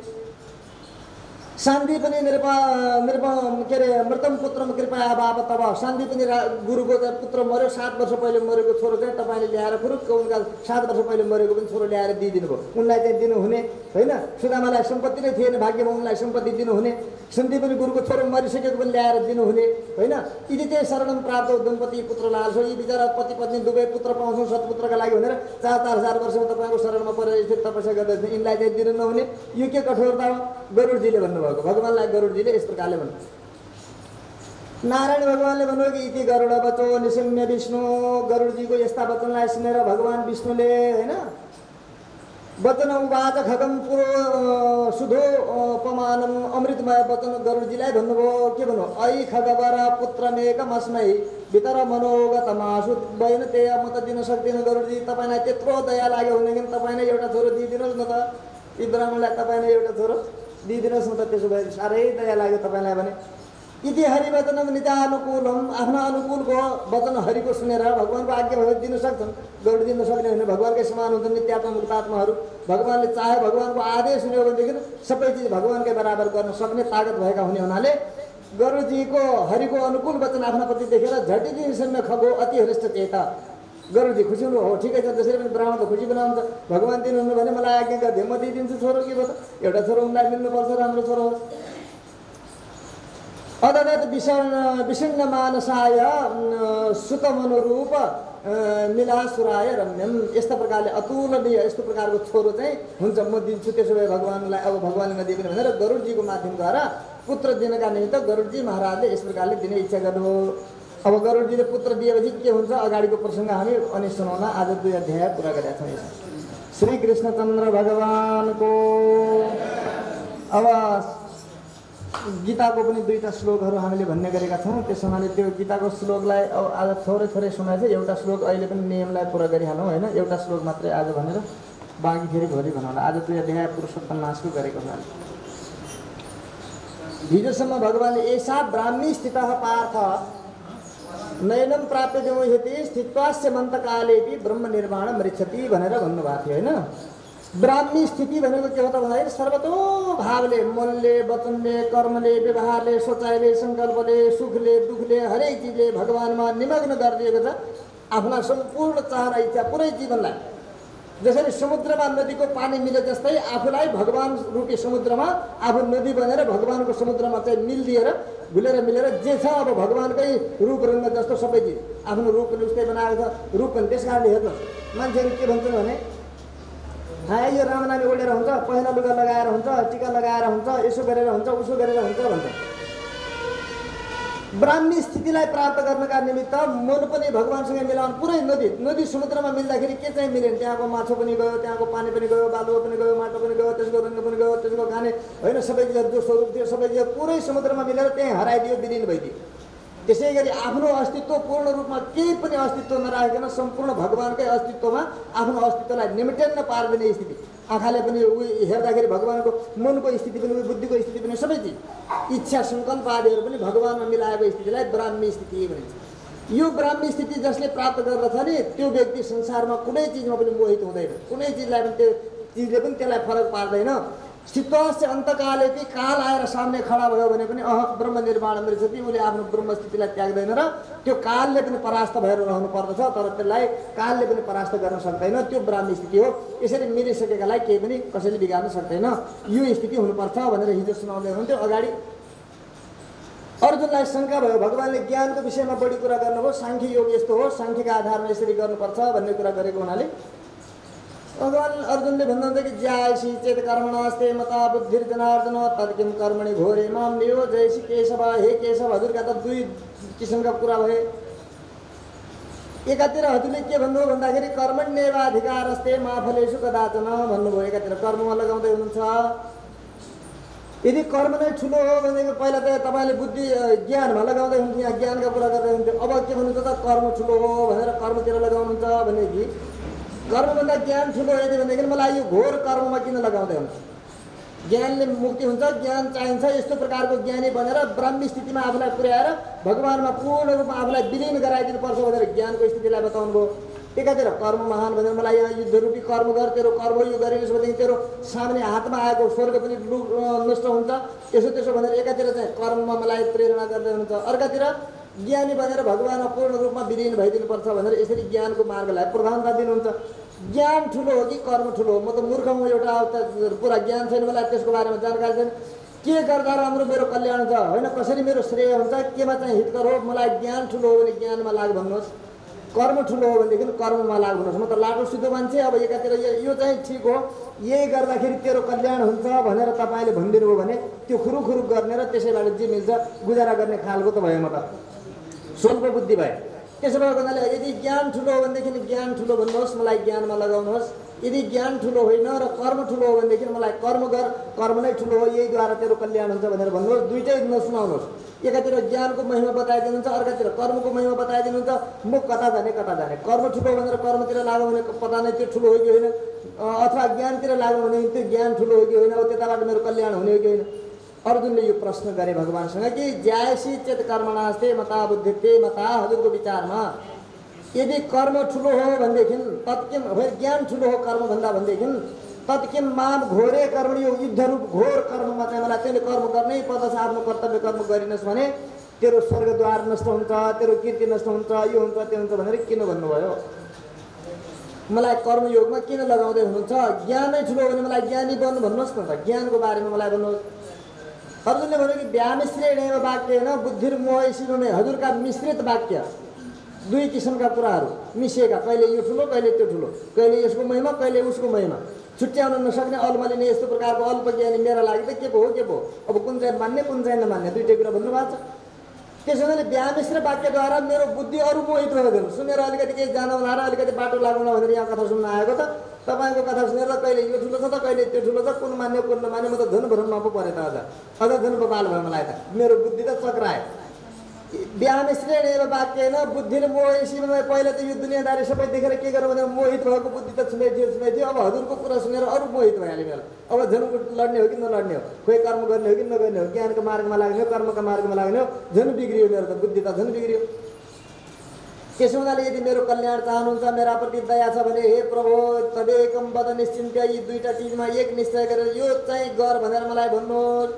येन श्रेय अभावमा, जसले मेरो निश्चित रूपमा कल्याण हुन्छ, मेरो कल्याण हुने त्यस्तो कुरा पक्का गरेर यही गर भनिदिनुहोस्। भगवान चाहिँ त्यस्तो नभन्ने, यही गर भन्दाखेरि त के हुन्छ भने तपाईँले भनेर त गरे भगवान कति बाठो हुनुहुन्छ। कर्म गर्ने तेरो अधिकार हो, फल दिने मेरो अधिकार हो भनेर कर्म गर्ने हामीलाई अधिकार दिएको छ, फल दिने अधिकार आफ्नो हातमा राख्नुभएको छ। अब भगवान कर्म गर्ने बेलामा हामीलाई स्वतन्त्र छोडिदिएपछि यो गर यो नगर भन्नुहुन्न। चोरी गरे पनि त गर भाइ, तेरो खुसी तैँले खुसी गरेर चोरी गर्ने इच्छा गर, चोरी गर। कसैलाई मार्ने काट्ने गर त गर, तेरो काम हो। कसैलाई बचाउने गर त गर, दान गर त गर, पुण्य गर त गर। जे तँलाई रुचि गर्छ त्यो यहाँ 84 व्यञ्जन राखिदिएको छ। अब छानेर खा भाइ भनिसकेपछि त यो खा यो नखा भन्छ त कसैले? त्यो भन्दैन। जे मन लाग्छ खा, लड्डु खान मन लाग्यो लड्डु खा, विष खान मन लाग्यो विष खा, अमृत खान मन लाग्यो अमृत खा, सबै चिज त्यहाँ राखिदिएको छ जुम्मामध्ये। जे मन लाग्छ त्यो खा। पछि विष खाएर मरिस भने मेरो दोष हुँदैन, किनकि तैँले आफै छानेर खाएको। अमृत खाएर अमर भइस् भने मेरो कोही त्यसमा पक्षपात हुँदैन, किनकि आफै छानेर खाएको हो। त्यस्तै कर्म आफै छानेर गरेको भने चोरी गर, तब चोरको हात समाउनु। भगवानले चोरी गरेको नदेखिया हो र? चोरी गर्ने चोरलाई भगवानले देखेको हुन्छ, तर उसले खुसी भएर आफ्नो इच्छाले चोरी गर्ने कामलाई रोजेको छ। त्यो कर्मको फल भगवानले पछि दिने हो। तर अहिले चोरी गरेर हात रोक्नुहुन्न। हात रोकिदियो भने भगवानको फेरि अर्कालाई दिएको अधिकार आफूले हस्तक्षेप गरेको हुन्छ, त्यो गर्नुहुन्न। त्यसो हुनाले काम हामीले आफ्नो बुद्धि अनुसारले, आफ्नो विचार अनुसारले कति शुद्ध बुद्धि गरेका छौँ, कति विचार शुद्ध गरेका छौँ, कति मानसिकता शुद्ध गरेका छौँ, त्यस अनुसारले कस्तो हामीले रुचाउँछौँ, त्यस अनुसारले कर्म चाहिँ हामीले आफै रोजेर गर्दछौँ।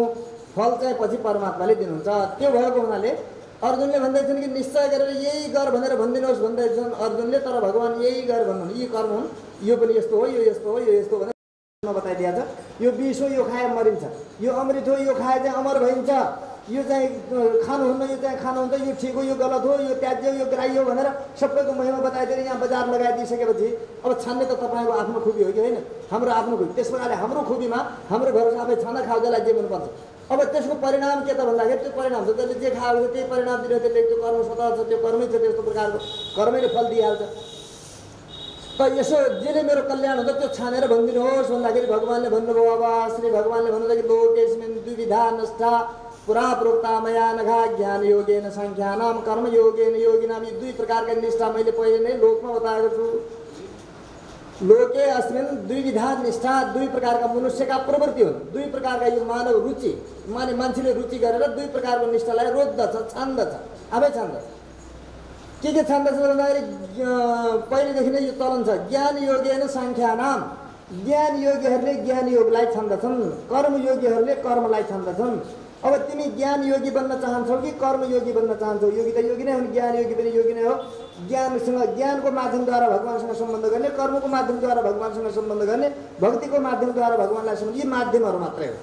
ज्ञान पनि एउटा माध्यम हो, कर्म पनि एउटा माध्यम हो, भक्ति पनि एउटा माध्यम हो। यी त पहिलेदेखि चल्दै आएका पन्थहरू, बाटाहरू, लोकमा निष्ठाहरू छन्।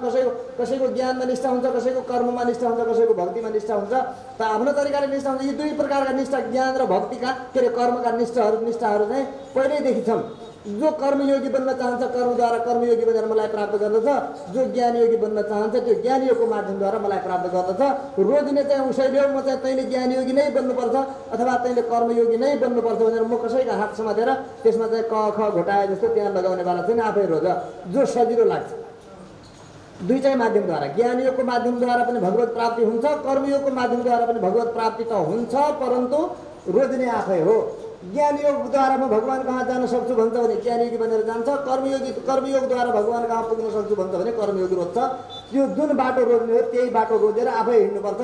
अब कोही ज्ञानको मार्गबाट हिँडेको देखेर आफू पनि अलिकति ज्ञानी जस्तो बन्नु खोज्ने, त्यतातिर लम्किने, फेरि यता कर्मयोग गरेको कर्मद्वारा त्यता आकर्षित हो, त्यता कुद्ने मान्छे चाहिँ पुग्दैन कहीँ पनि।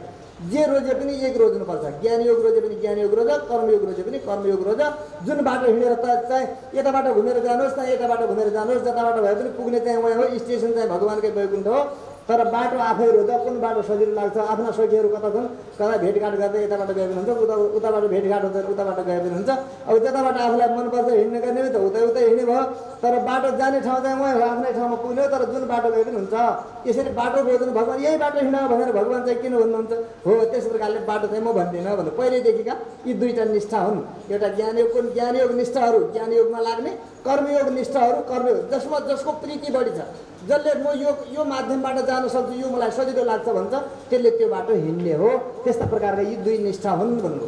अब तपाईँ रोज्नुपर्छ, हामीले पनि त्यो रोज्नुपर्छ। यो अर्जुनलाई मात्रै भनेको होइन, हामी ज्ञान योगी बनेर भगवान् कहाँ जान चाहन्छौँ कि कर्मयोगी बनेर भगवान् कहाँ जान चाहन्छौँ? ज्ञान योग सजिलो लाग्छ कि हामीलाई कर्मयोग सजिलो लाग्दछ? एउटा योग रोजेर, एउटा बाटो रोजेर त्यही बाटोमा खुरु आँखा चिम्लेर हिँडेर पुग्नुपर्ने हो। त्यहाँ हामीले पनि नरोजुन्जेलीसम्म बस कहिले यो बाटो कहिले त्यो बाटो जाने मान्छे कहिले पुग्ने होइन। त्यसमा एउटा बाटो रोज्नै पर्छ। न कर्मणा मनारम्भा नैष्कर्म्यं पुरुष स्मृते न त सन्न्यासनादेव सिद्धिं समधिगच्छति। कर्मको आरम्भ नगरिकन निष्कर्म निष्काम भाव, ज्ञान भनेको निष्काम भावना हो। कुनै कामना नभइकन एकोरो भगवानको चिन्तन मात्र गरेर भगवान मात्रै यसरी ध्यान गर्ने चिज हो त। त्यसका लागि पनि त ध्यान त कर्मयोगै गर्नु पर्यो नि त। सुरु त गर्नु पर्यो, कर्म नगरिकन त त्यो तपस्या गर्नु पनि त कर्म हो नि। ज्ञान योगी बन्नका लागि पनि कर्म त आधार हो, त्यो त जग हो, फाउन्डेसन हो। त्यो नभइकन त त्यो जगका बिना त ज्ञान हुँदै हुँदैन। ज्ञान पाउनका लागि त कर्म त गर्नुपर्छ। न त सन्न्यासनादेव सिद्धिं समधिगच्छति। त्यसै सन्यास लिएर बिना कर्मयोगको सन्यास लिनु पनि त त्यहाँ पनि कर्म त यस्तो खतरनाक छ कि ज्ञान त बरु गर्न सक्ने योग्यले रोज्यो भने गर्ला, नभए नगर्ला, ज्ञान पाउला नपाउला, तर कर्म त कसैले छोड्नै सक्दैन। आँखो छ, तपाईँले म हेर्दिनँ भनेपछि तपाईँले आँखो बन्द गरे पनि बन्द भएको आँखाले पनि हेरिरहन्छ। आँखो बन्द भएर पनि त्यो इच्छाद्वारा आँखाले हेरिरहेको हुन्छ। कान बन्द भयो भने सुनिरहन्छ, बन्द भयो भने पनि बन्द भएको कानले पनि इच्छाद्वारा मनद्वारा सुनिरहेको हुन्छ। मनले कानको काम गर्छ, मनले आँखाको पनि काम गर्छ, मनले जिब्राको पनि काम गर्छ, मनले नाकको पनि काम गरिदिन्छ। ती फुटे इन्द्रियहरू बिग्रिए सकिए भने पनि काम त भइ नै रहन्छ। तपाईँका इन्द्रियद्वारा काम तपाईँले गर्दिनँ भने पनि भइरहन्छ, आफै भइरहन्छ। अटोमेटिक बाटोमा हिँड्दै हुन्छ, नहेरेर के गर्ने, देखि त हाल्छ। देखिसकेपछि त आँखाको काम हेर्ने हो, देख्ने बित्तिकै फोटो खिचिहाल्छ, चटक्कसँग देखिहाल्छ। अब तपाईँले मैले गर्दिनँ भनेर हो, देख्ने काम गरिहाल्नु, हेर्ने काम गरिहाल्नु, सुन्ने काम गरिहाल्नु, के शब्द सुनिहाल्यो। अब नसुन्न चाहनु, म त कसैको केही सुन्दिनँ भन्यो भने आवाज आइहाल्छ, पकड्ने काम त्यसको पकडिहाल्छ, सुनिहाल्यो, त्यसले काम भइहाल्यो। कर्म यस्तो कि सुन्नु पनि कर्म हो, हेर्नु पनि कर्म हो, सुन्नु पनि कर्म हो, चाख्नु पनि कर्म हो, हिँड्नु पनि कर्म हो, हातले गर्ने दान पुण्यादि इत्यादि पनि कर्म हो। यी कर्म त भइरहेका हुन्छन्। कर्मबाट छुटकारा त पाइँदैन र ज्ञान योगमा प्रवेश गर्नका लागि पनि ज्ञान योगको फाउन्डेसन पनि कर्मयोग नै हो। त्यसैले सन्यासी आदिहरू अथवा सन्यासीहरूको ज्ञान योगमा जानका लागि पनि सिद्धि प्राप्त गर्नका निमित्त कर्मयोगको आधारमा जगमा टेकेर नै जानुपर्दछ अर्जुन। त्यसकारण यी कुरालाई राम्रोसँग ज्ञान योगको महिमा र भूमिका कस्तो हो, त्यो कसरी सफल हुन्छ र कर्मयोग कति सरल अथवा दुरूह कस्तो किसिमको छ, त्यसको बारेमा सबै जानेर आफूले रोजेर ती दुईटा मध्ये एउटामा हिँड्नुपर्ने हो। मैले निश्चय नै गरेर भनिदिएको छु। दुईटैको परिचय र दुईटैको महिमा मैले तिमीलाई यसरी गाइदिएको छु। श्री कृष्णचंद्र भगवान को, श्री पुराण पुरुषोत्तम भगवान को, वैदिक सनातन धर्म को। गोविंद जय जय गोपाल जय जय, गोविंद जय जय गोपाल जय जय, राधा रमण हरि गोविंद जय जय, राधा रमण हरि गोविंद जय जय, हरे राम राम राम हरे हरे, हरे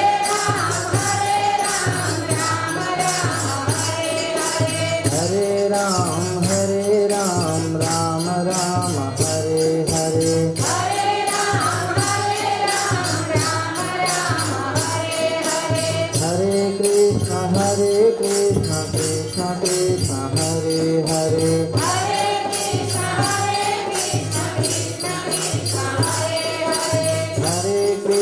हरे कृष्ण कृष्ण कृष्ण हरे हरे, हरे कृष्ण कृष्ण कृष्ण हरे हरे, रुक्मिणी कृष्णचंद्र भगवान को। सुगंधवल्ली सुतपत्र जाति सुवर्णचंद्रा बकुल भवानी गृहाण देवी समयार्पितानि प्रभो हरे श्री तुलसी दलानि मंत्र पुष्पांजलिं समर्पयामि। ओम केशवाय नमः, ओम नारायणाय नमः, ओम माधवाय नमः, ओम गोविंदाय नमः, ओम विष्णुवे नमः, मधुसूदनाय नमः, ओम त्रिविक्रमाय नमः, ओम वामनाय नमः, ओम श्रीधराय नमः, ओम ऋषिकेशाय नमः, ओम पद्मनाभाय नमः, ओम दामोदराय नमः, ओम वासुदेवाय नमः, श्रीये नमः, मधुर्भाय नमः, कमलाय नमः, चंद्र सरोदरे नमः, विश्वपत्ने नमः, वैष्णवे नमः, वरारोहाय नमः, हरिवल्लभाय नमः, सारंगिने नमः, देवी देविकाय नमः, लोकसुंदरी नमः, महालक्ष्मी नमः, सर्वाभीष्टप्रदायिने नमः, नित्यभ्यो नमः, मुक्तिभ्यो नमः, भक्तिभ्यो नमः, भागवतेभ्यो नमः, सर्वेभ्यो पूर्वाचार्यभ्यो नमः, सदाचार्याय नमः, समस्त परिवार विशिष्टाय सर्वमंगल दिव्य विग्रह विशिष्टाय श्रीमते नारायणाय नमः। श्री राधा कृष्ण मुक्ति नारायण भगवान को, श्री सीतारामचंद्र भगवान को, श्री पुराण पुरुषोत्तम भगवान को, वैदिक सनातन धर्म को, समस्त भक्त भागवतहरू को जय जय श्रीमन्नारायण।